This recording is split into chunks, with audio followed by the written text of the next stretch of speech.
C.H. Spurgeon preached this message on March 30th, 1884, at the Metropolitan Tabernacle. The message was suggested by the sudden death of His Royal Highness the Duke of Albany. The message is entitled, "What is Your Life?" and the text is James chapter 4 and verse 14. "For what is your life? It is even a vapor that appeareth for a little time, and then vanisheth away. When a prince dies, they toll the great bell of the cathedral, that all the city may hear it, and that for miles round the tidings may be spread. Swift messengers of the press bear the news through the length and breadth of the land, and all men's ears are made to tingle. A royal death is a national warning. A death in any one of our families is a loud call to our own household, a call which I trust we hear. But a death in the royal family has a voice to the whole nation. It will be heard. It must be heard. In this great city, the crowds who care not to come to the house of God will nevertheless hear of this lamented death, and think of it, and speak of it each man to his fellow. Death is an orator whose solemn periods demand attention, especially when he preaches from the steps of the throne. The Lord's voice crieth unto the city. Let believers be quick to hear the call to humiliation, to awakening, and to prayer, that the visitation may be overruled for great and lasting good. A sudden death is especially impressive warning. If men die of old age, we regard it as coming in the common course of things. But when a young man is suddenly snatched away, then we understand that though the old must die, the young may die, and that no one among us may reckon upon any long day of life, since in a moment our sun may go down ere yet it is noon. So falls the grass beneath the mower's scythe, so fades the leaf from the tree. In a moment our strength is turned to weakness, and our comeliness into corruption. Then in accents as plain as they are terrible, the Lord saith, Because I will do this unto thee, prepare to meet thy God, O Israel. We have this week received fresh proof that death is impartial. As the Arab proverb hath it, the black camel stops at every man's door. Sorrow has entered in at the windows of palaces, and even in the royal chamber there lieth one dead. If therefore death can be so impartial that he smites down the captains, let not the rank and file hope to escape. Death, which forces entrance to a prince's bedchamber, will not respect our cottage door. To us also in due time shall be brought the message, The Master is come, and calleth for thee. My ear hears the voice crying aloud, Set thine house in order, for thou shalt die and not live. Will you not hear it?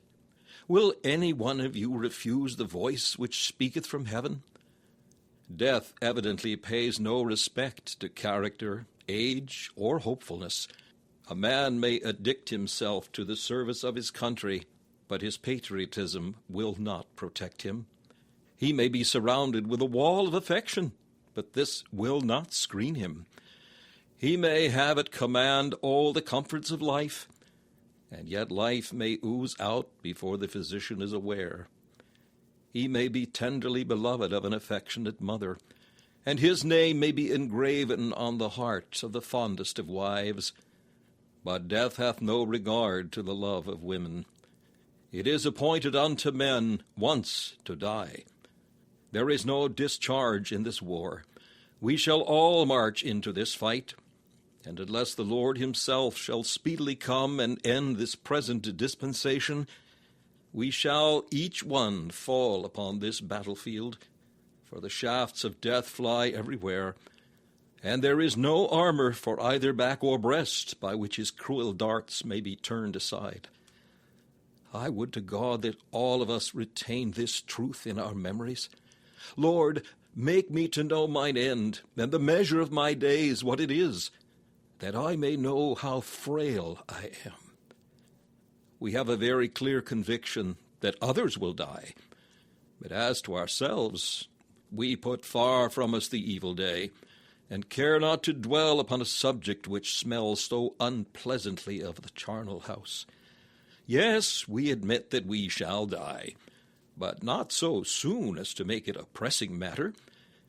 We imagine that we are not within measurable distance of the tomb. Even the oldest man gives himself a little longer lease, and when he has passed his 80 years, we have seen him hugging life with as much tenacity as if he had just commenced it. Brethren, in this we are not wise, but death will not spare us because we avoid him. What is there about any one of us that we should fare better than the rest of our fellow men? We are in the same army, marching upon the same field. How shall we escape where all others fall? 2 only of our race have gone into the better land without crossing the dark river of death, Enoch and Elijah. But no one among us will make a third. Now, upon this matter we have nothing to say but what is commonplace. For garnish them as you may, graves are among the commonest of common things. Yet a solemn reflection upon the shortness of life and the certainty of death may prove to be important and even invaluable, if it be allowed to penetrate our hearts and influence our lives. History tells us of Peter Waldo of Lyon, who was sitting at a banquet, as thoughtless and careless as any of the revelers, when suddenly one at the table bowed his head and died. Waldo was startled into thought and went home to seek his God. He searched the Scriptures, and according to some became a great helper, if not the second founder of the Waldensian Church, which in the Alpine valleys kept the lamp of the gospel burning when all around was veiled in night. A whole church of God was thus strengthened and perpetuated by the hallowed influence of death upon a single mind. I suppose it is also true that Luther, in his younger days, walking with his friend Alexis, saw him struck to the ground by a flash of lightning, and became thenceforward prepared in heart for that deep work of grace through which he learned the doctrine of justification by faith, and rose to be the liberator of Europe from papal bondage. How much every way we owe to this weighty subject! Among the earnest, the prayerful, the holy, many must own that the vaults of death have brought them spiritual health. Men have been helped to live by remembering that they must die. Yea, some men knew nothing of the highest form of life, till death aroused them from their deadly slumbers. I hope that God's Spirit may this morning impress many of you with these reflections, and lead you to the cross of Christ by way of this memento mori. May a prince's death awaken many of you to life. He, being dead, now speaks to you. From yonder sunny shores, he reminds you of the valley of the death shade, which you must shortly traverse. With an intense desire for our spiritual profiting, I shall speak upon our text in 2 ways. First, let us consider the truth in the text, and secondly, the lessons in that truth. We commence with the truth in the text, upon which we've already touched. The text begins by reminding us that we have no foresight, whereas ye know not what shall be on the morrow. God has given us memory that we may look backward, and it were well if we used our memories better for remembrance, reflection, and repentance. But God has given us no eyes wherewith to pry into the future. He unveils the past to our penitence, but he veils the future from our curiosity. Dark days may be near at hand for some of us, but we do not perceive them. Let us be thankful that we do not, for we might multiply our afflictions by the foresight of them, and the prospect of evil to come might cast a gloom over pleasure near at hand. As we may feel 1,000 deaths in fearing one, so may we faint under 1,000 lashes in dreading a single stroke. It is good also that our God conceals from us our earthly joys until the time for their arrival. Great prosperity may await you, and a considerable enlargement of your temporal comfort, but you do not know it. And it is as well that you should not, for you might be none the better for the prospect. Earth's goods are like birdlime, and are fearfully apt to glue us down to things below, and prevent our soaring towards heaven. If then we could know all the pleasurable events that may happen to us, we might become more worldly and more earthbound than we are. None of us could desire that this present evil world should have an increased influence over us. We are glad that it should have less, and therefore rejoice that its future has such slight power over us because of its being unknown. No, we cannot see far, and those who act as if they could see into coming days behave most foolishly. Hear these people whom James describes. They boast most wretchedly. They will go into the city. They are sure they will. What is to hinder them? Today or tomorrow we will go into such a city. They have plenty of time and can make a selection according to their pleasure. They can go where they like and when they like. They see themselves with prophetic glance entering into the city gate, and they are fully assured that they shall continue there a year. Of course, a year, that is a small matter. If they please, they will stay longer. They allot themselves a lease for 3, 7, 14, or 21 years at discretion. At least, they talk as if they could do so. They are going into the city to buy and sell. They are sure of that, too. Of course, they will not be laid up with sickness. They do not fear that accident or disease will keep them away from market or hinder the active transacting of their business. Oh, no. They are going to buy and sell, and such is their confidence in their own superior abilities that they are sure to make a profit of it. The markets cannot fall below the price which they have fixed in their own minds. Neither will they make bad debts, nor incur other losses, for they have decided that they will get gain.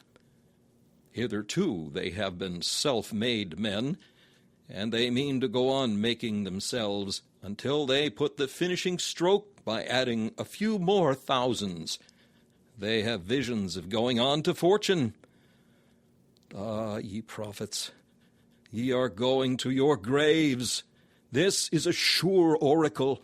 The tomb will be your only patrimony, and the shroud your only possession. Let none of us talk of what we resolve to do at some future date. Look well to the present, for that is all the time we can be sure of, and there may be little enough of that. Whatsoever thy hand findeth to do, do it with thy might. For there is no work, nor device, nor knowledge, nor wisdom in the grave whither thou goest. Thus said the wise man. Let wise men take heed to his counsel. The apostle emphasizes the folly of this supposed foresight by telling us that we cannot reckon even upon another day. You have come close up to the end of March. But if you reckon upon what you will do upon the 1st of April, you may find by the event that you are a fool. You may get to the last day of the year, but if you reckon on a new year, you may be giving new proof of your unwisdom. Even in the morning we cannot make sure of the eventide, nor in the evening can we reckon upon the morning. James puts the matter strongly when he asks, "What is your life? You do not know what is going to happen on the morrow, for you do not know your own life. What is it?" The text divides itself into an emphatic question. What is your life? And an instructive answer. It is even a vapor that appeareth for a little time, and then vanisheth away. First, I say, we have here an emphatic question. He asks, what is your life? For solidity for stability. What is it? What is there in it? Is it not composed of such stuff as dreams are made of? The breath in your nostrils is not more unsubstantial than is your life. There, breathe it out. On such a morning as this, you see a breath, but it is only in your sight for a moment, and then it vanishes away. Your own breath is a fair picture of the flimsy, airy thing which men call life. What is your life?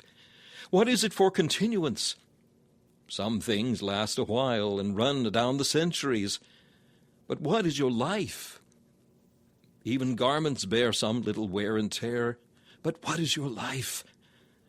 A delicate texture. No cobweb is a tie this frail.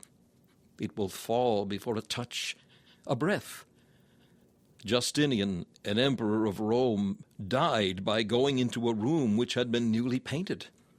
Adrian, a pope, was strangled by a fly. A consul struck his foot against his own threshold, and his foot mortified, so that he died thereby. There are 1,000 gates to death, and though some seem to be narrow wickets, many souls have passed through them. Men have been choked by a grapestone, killed by a tile falling from the roof of a house, poisoned by a drop, carried off by a whiff of foul air. I know not what there is too little to slay the greatest king. It is a marvel that man lives at all. So unstable is our life that the apostle says, what is it? So frail, so fragile is it, that he does not call it a flower of the fields or the snuff of a candle, but asks, what is our life? It is as if he had said, is it anything? Is it not a near approach to nothing? Have you ever noticed how David answers this question in the 39th Psalm? He says in the 5th verse of that psalm that man is vanity. What is vanity? It is nothing in reality. It is merely the pretense of something. It is an idle dream, an empty conceit, a delusion, a make-believe. Such is man. Oh, but he says more than that. He declares that every man is vanity. Princes, kings, philosophers, the strongest, the healthiest, the ablest, the most virtuous, every man is vanity. Among the millions of mankind, none rises above this dreary state of nothingness. He says more than that. He writes, every man at his best state is vanity. When he is in the prime and glory of his life, when he is most healthy and vigorous, when his eye is clearest and his muscles are firmest, he is still no better than sheer vanity. David goes even further, for thus he speaks, every man at his best state is altogether vanity. That is, he is nothing but vanity. There is nothing more enduring about him. He is gone with a puff. He spends his years as a tale that is told. Do not overlook one more emphatic word which David sets in the forefront of the sentence. Verily, as if he was quite sure of it and could not tolerate a question upon the subject, verily, every man at his best state is altogether vanity. Have you ever observed how Job, when he speaks of our life, sets us a sign in each of the 3 elements whereon and wherein we dwell? See his 9th chapter at the 25th verse. He says, my days are swifter than a post. Here is an emblem upon the land. Oriental kings employed swift-footed runners and horses and dromedaries, and these, to the Oriental imagination, were the very ideal of speed. Even we, before the days of electricity, knew of nothing faster than the Royal Mail. Job therefore well says, my days are swifter than a post. Then he bids us look to sea, for he says, they are passed away as the swift ships. Ships which are built for speed seem to fly as on wings when they spread their sails to a favoring wind. We ought not to view ships at sea without remembering the brevity of our days. But lest we should still forget, the patriarch further likens his days to the eagle that hasteth to the prey. As the vulture spies from a distance the carcass of a camel, and descends upon it with a hasty swoop, so our life hastes to descend. Thus earth, sea, and air all remind us of the speed at which life flies towards its end. St. Augustine used to say that he did not know whether to call it a dying life or a living death, and I leave you the choice between those two expressions. This is certainly a dying life. Its march is marked by graves. Nothing but continuous miracle keeps any one of us from the sepulchre. Were omnipotence to stay its power but for a moment, earth would return to earth and ashes to ashes. It is a dying life, and equally true is it that it is a living death. We are always dying. Every beating pulse we tell leaves but the number less. The more years we count in our life, the fewer remain in which we shall behold the light of day. While we are sitting still in this house, the earth is revolving round the sun and bearing us all through space at an amazing rate. We are all moving, and yet we do not perceive it. Even so, while you are listening to this sermon, you are all being borne onward towards eternity at lightning speed, as though we were laid in the bosom of some mighty angel, and he with outstretched wings darted along like a flame of fire. We are ever urging our onward way. Though we dream that we are at a stay, yet we never rest for an instant. The stream is bearing us onward. We are nearing the cataract. Ever must we obey the mandate. Onward, onward, onward. From childhood to youth, from youth to manhood, from manhood to gray old age, we march onward in serried ranks, from which no man can retire. We tarry not even when we sleep. We are continually moving forward like the waters of yonder river, on whose banks we find a habitation. What, then, is our life? That is a question which remains to a large degree unanswered and unanswerable. Yet our text affords us what is in some respects an instructive answer. It does not so much tell us what life actually is as what it is like. It is even a vapor. James compares our life, you see, to a very subtle, unsubstantial, flimsy thing, a vapor. If you live upon an eminence from which you can look down upon a stretch of country, you see in the early morning a mist covering all the valleys. It is singular to mark the tops of the great elms appearing above it, like islands in a sea of cloud, with perhaps here and there a church spire rising like a sharp pyramid from the waste of mist.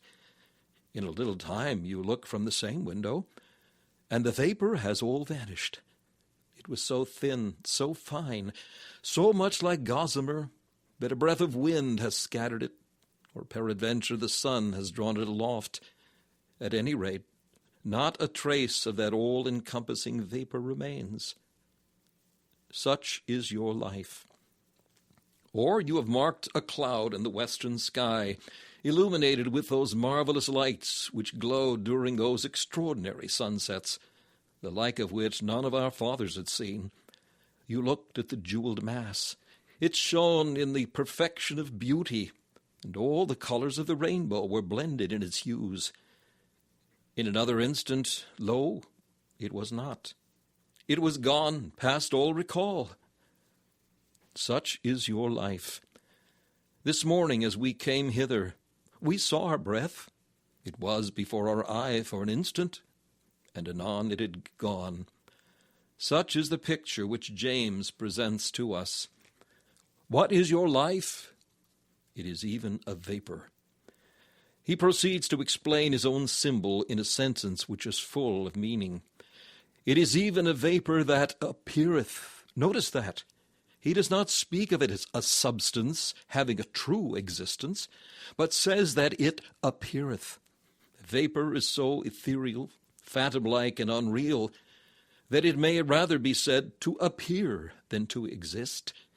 If you could reach yon fleecy cloud, you would scarcely know that you had entered it, for it would possibly appear to be the thinnest of mist. The vapor which steams from your mouth, how light, how airy! It is next door to nothing. It only appeareth. And such is this life, a dream, a vain show, an apparition of the night.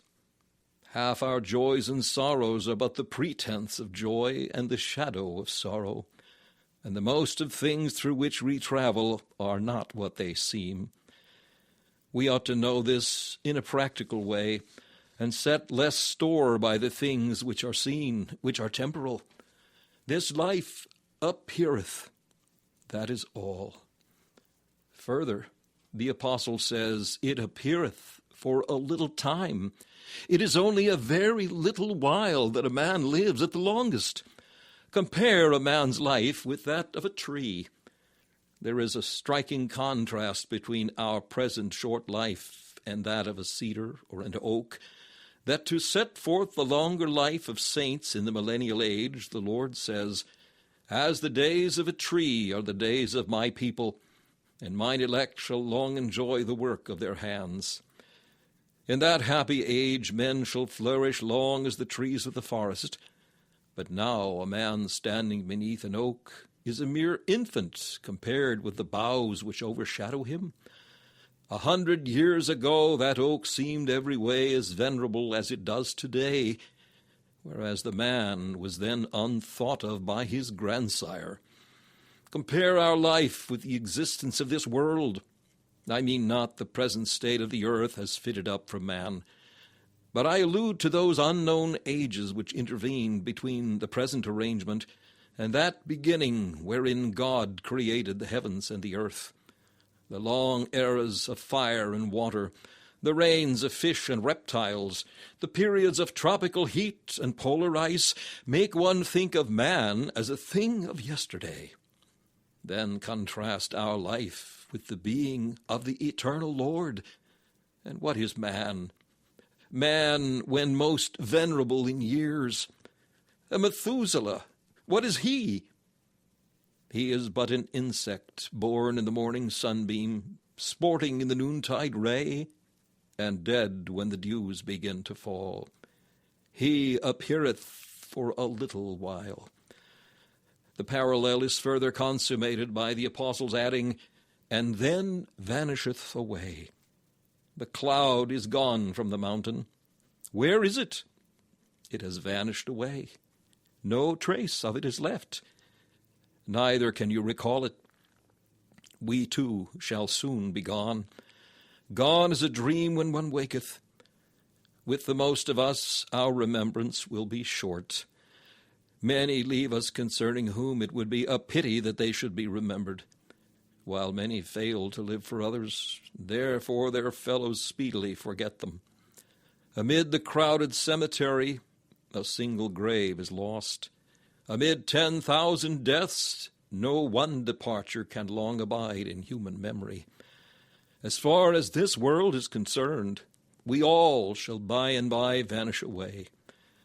Then shall our near companions say of us, one morn I missed him on the accustomed hill, along the heath and near his favorite tree. Another came, nor yet beside the rill, nor up the lawn, nor at the wood was he. The air has felt the passing bell, and now the stars look down upon a stone writ large with, Here he lies, or the dews shall wet a grass-grown mound, girt about with brambles, on which a few wildflowers have sprung up spontaneously, to show how life shall yet triumph over death. Children may bear our name, and yet a fourth generation shall quite forget that we ever sojourned in this region. Such is our life, a vapor that appeareth for a little time, and then vanisheth away. This is the truth. You know it, but I cannot impress it upon your hearts as it ought to be impressed. Hence, I invite you to join me in the prayer, So teach us to number our days, that we may apply our hearts unto wisdom. Secondly, let us now learn the lessons which lie within this truth. May we read, mark, learn, and inwardly digest the same. First, if this life be unsubstantial as a vapor, and nobody can deny the fact, let us regard it as such, and let us seek for something substantial elsewhere. This world's a dream, an empty show, but the great world to which I go hath joys substantial and sincere. When shall I wake and find me there? It may be well to make the best of both worlds, but of this poor world nothing can be made unless it be viewed in the light of another. This is a poor, withering life at the best, for we all do fade as a leaf. Unless we purposely live with a view to the next world, we cannot make much out of our present existence. Such cast clouts and rotten rags as this poor present world of time and sense can never be made up into an array in which a man would care to robe himself. At the same time, do not be frightened at the unhandsome form in which this life at times appears. It is, after all, but a vapor, and who will be alarmed at it? Do not be overjoyed as he was who hoped to embrace a goddess and was deceived by a cloud. It is, after all, but a semblance. Its sorrows are scarcely worth a tear, nor do its joys deserve a smile. Vanity and vapor are things which wise men set small store by. Children may be pleased with the bubbles which they blow with the aid of an old pipe and a piece of soap. But as for men who have put away childish things, they ought not to be greatly moved by the things of this life, for they are but bubbles of less brilliance and less substance than those which delight the boy. Vanity of vanity, said the preacher, all is vanity. Let the lower lights burn dimly before your eye. They are mere sparks. They are quenched full soon. Let us grip the eternal and sit loose by the temporal. The jewels of eternity will glitter in our crowns when all things pass away. But the trifles of this life are as the flowers which children pluck in the meadows, which wither in their hands before they can carry them home. In this place I suggest as your prayer that stanza of the poet in which he addresses the well-beloved thus: Show me thy face, my faith and love shall henceforth fixed be, and nothing here have power to move my soul's serenity. My life shall seem a trance, a dream, and all I feel and see elusive, visionary. Thou, the one reality. Next, is life most uncertain? We know it is. No one attempts to deny it. It is certain that life will come to an end, but it is most uncertain when it will come to that end. Is it so uncertain? Then let us not delay. I would to God I could whisper this wisdom into every procrastinator's ear. Why dost thou halt and hesitate? If thou art desirous to be saved from the wrath to come, why dost thou put it off till a tomorrow which may never come? Wilt thou delay repenting and die impenitent? Wilt thou delay faith and perish as an unbeliever? Wilt thou keep back from mercy and pardon and refuse the grace of God? I pray thee, do not so. For if thou delay another day, it may be that thou wilt be in the land where hope can never come to thee.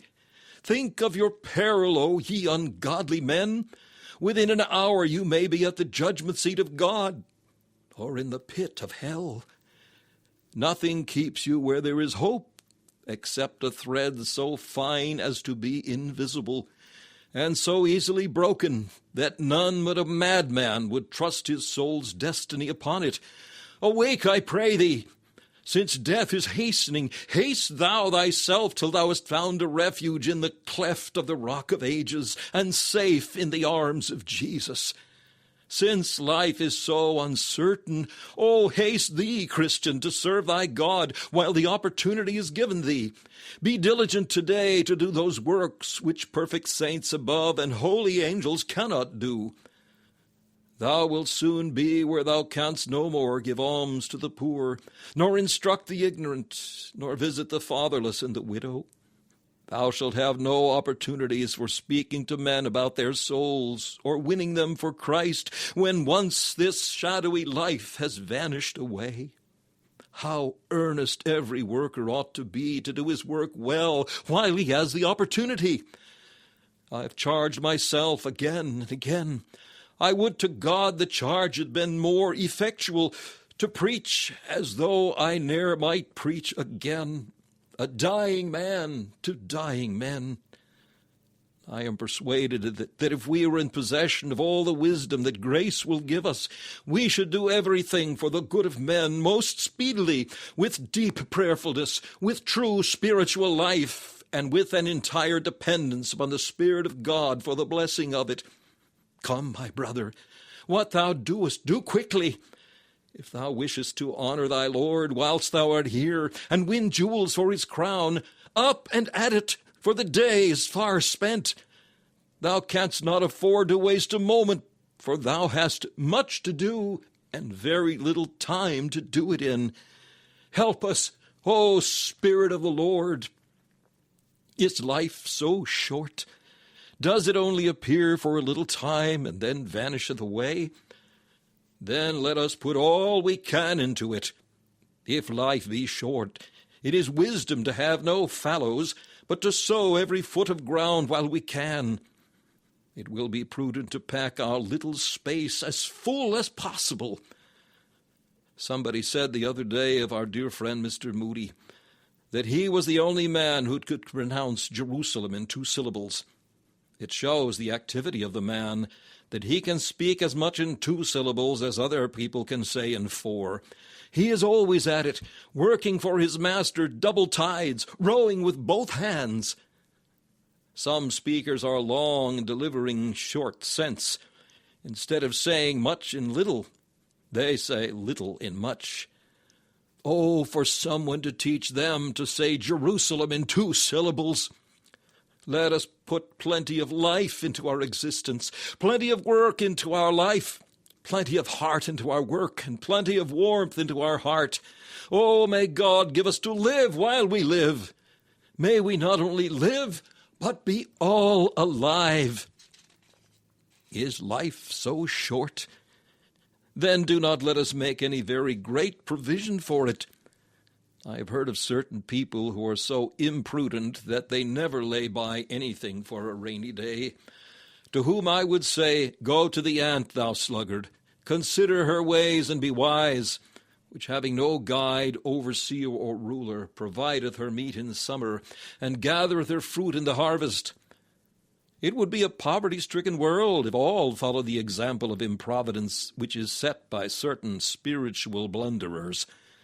There is a thriftiness which we all ought to exercise, but there is no justification for laying up treasure which will never be used. Ants do not store up grain for storing's sake, but they do but divide over the whole year the harvest of a month. To hoard up endless gold is a species of insanity. If I were going on a day's voyage, I should not wish to take with me enough biscuit and salt beef to last for 3 years. It would only cumber the boat. One walking stick is an admirable help, as I often find, but to carry a bundle of them when going on a journey would be a superfluity of absurdity. Alas, how many load themselves as if life's journey would last 1,000 years at the least. Some men have amassed hundreds of thousands of pounds. When are they going to enjoy their wealth? They are getting more and more, and this occupies all their time. They are so busy cooking that they never have time to dine.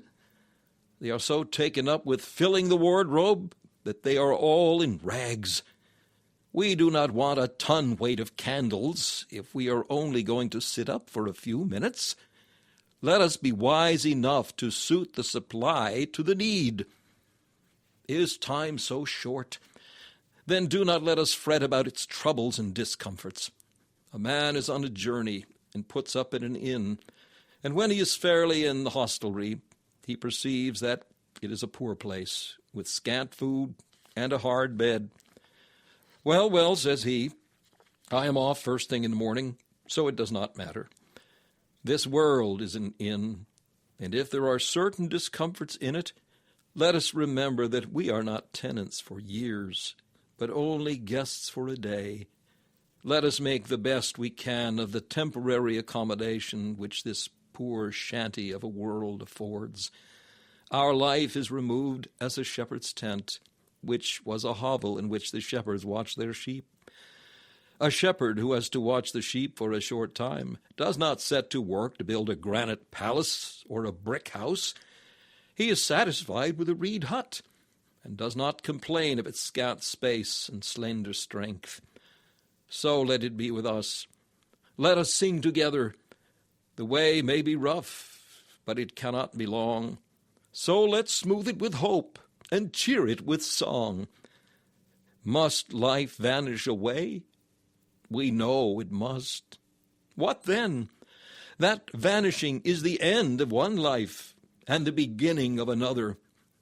Dear friends, may I recommend you to remember that death is the end of this life? Do not leave this life to be raveled out at the end. I would like to have a well-hemmed life with a finish about it. I would like to have my life enclosed with a ring fence of completeness. Too many leave life's business in such a way that they leave endless trouble for their families. Lawyers devour their substance, and their children are impoverished. See that your will is made, your debts paid, your charities distributed, and all your affairs are arranged. Set your house in order. It is your duty as a citizen. It is your higher duty as a Christian. Do all that you would like to have done if you knew you would die tomorrow. I like Mr. Whitfield's orders, for he could not go to bed comfortably if his gloves were not in his hat ready for the morning. He felt that he could not tell when he would be called away, but he wished to have everything in its place whenever the summons should come. Must this life vanish away? Then recollect it is the beginning of another. The life present melts into the life to come. What kind of life will that other be? Do you not think that if it is to be a glorious life, it ought to commence here? Who would like to enter heaven, could it be possible, and feel compelled to say, I cannot join in the music, for I do not know the tune. I cannot take up the hymn, for I know nothing of the song. I cannot glorify God, for I never did so while below. I cannot adore the Lamb, for I never trusted in him while I was on earth. You must learn the music here, or you will never sing in the choirs of heaven. Oh, that this might arouse some of you. By the memory that this life must vanish away, may you be led to seek that eternal life which will abide in its excellency, world without end. And is death quite sure to come to me? Then, as I cannot avoid it, let me face it. If there were a way of avoiding it, I might postpone all consideration of it. But since I must meet it, let me know what I am at. Let me get ready for the inevitable. Maybe it will become desirable. The thought of death will be one of two things to us. It will be a ghost to haunt us if we remain out of Christ, unreconciled to God and unrenewed in heart. To godless and Christless persons, death will be the king of terrors in prospect and in reality. Ungodly men cannot bear to think of being called away. This morning they feel very uncomfortable while I am treating upon this troublesome subject. I hope they will not soon recover their composure, but will remain uncomfortable till they yield to divine love and trust in the living Savior. Death is an awful thing to those who have their all in this world. If they could but live here forever, oh, they would be at peace. but it cannot be so. God will not give men an immortality in this life to spend in disregarding him. They must die.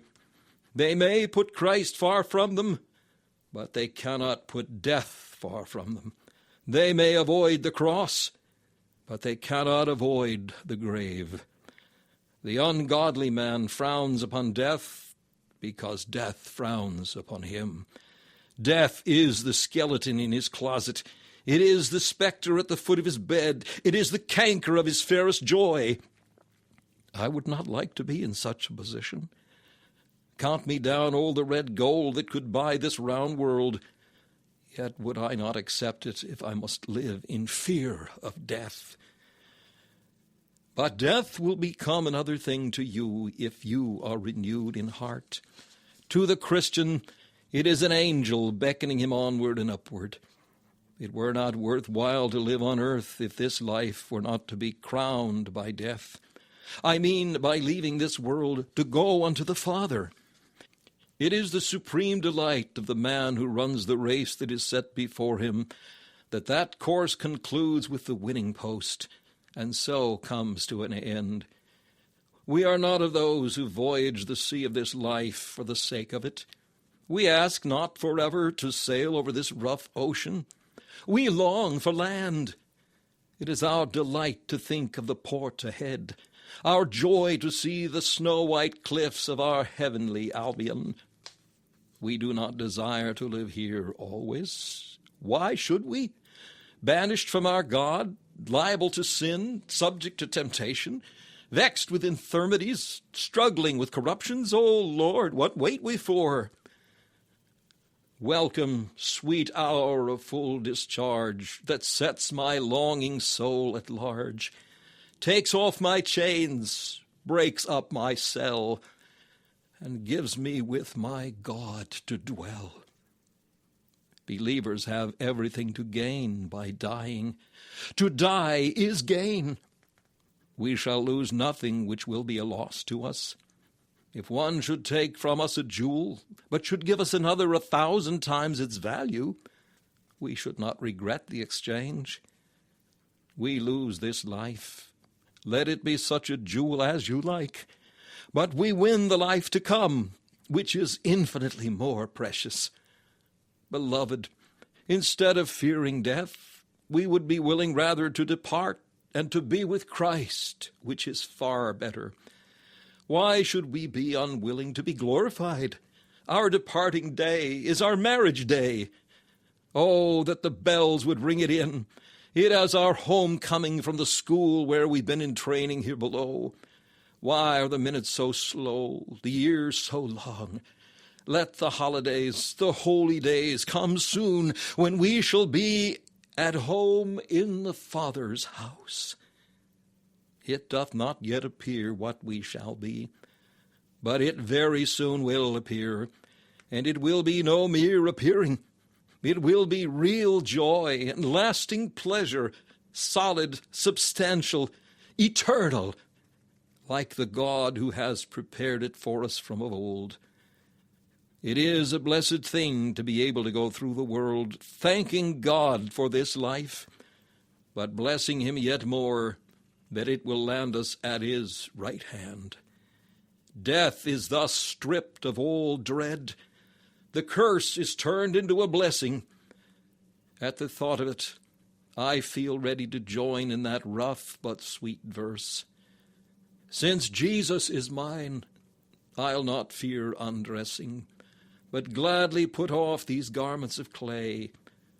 To die in the Lord is a covenant blessing, since Jesus to glory through death led the way. God grant us so to live and die, that we may live to die no more, for Christ's sake. Amen. This message, What is Your Life?, was preached by Charles Haddon Spurgeon on March 30th, 1884.